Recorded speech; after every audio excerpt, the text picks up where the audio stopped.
Por causa na epekto del un low pressure area y intertropical convergence zone o ITZZ, ta continua experiencia mal tiempo con calaya de aguacero e ciudad de Zamboanga.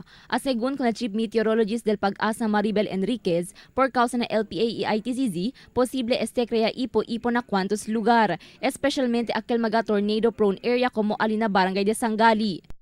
Ay, man-develop naman sa mga tornado. Tiyan posible na man-develop naman sa mga tornado. Pero tiyan gayot areas, akal tabla kita, tiyan tornado prone areas. Onda itong mga tornado prone areas at Mas mucho develop el mga tornado alibanda na Sangali. Según con Enriquez pero na ipo-ipo, posible también tiene un avenida na Rio, por eso debe firme esta vigilante aquellos que está cerca na Rio. Aunque man landfall ya si tifun ambo del weekend, pero posible pa siempre entra un nuevo LPA que el queda un tifun.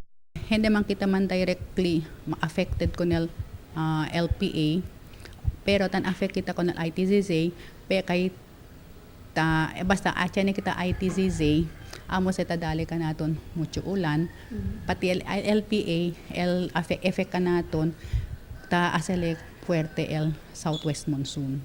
Si tiene kita ITZZ, tan experience kita malo tiempo, kay el ITZZ es el breeding ground del low pressure area, pati pwede también man develop el bagyo.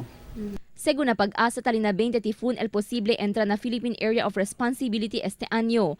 Además, el mes de junio hasta octubre, experiencia con el tiempo de aguacero. Aviso del Pag-asa, lleva pirmi payong ikapote na posible ulan.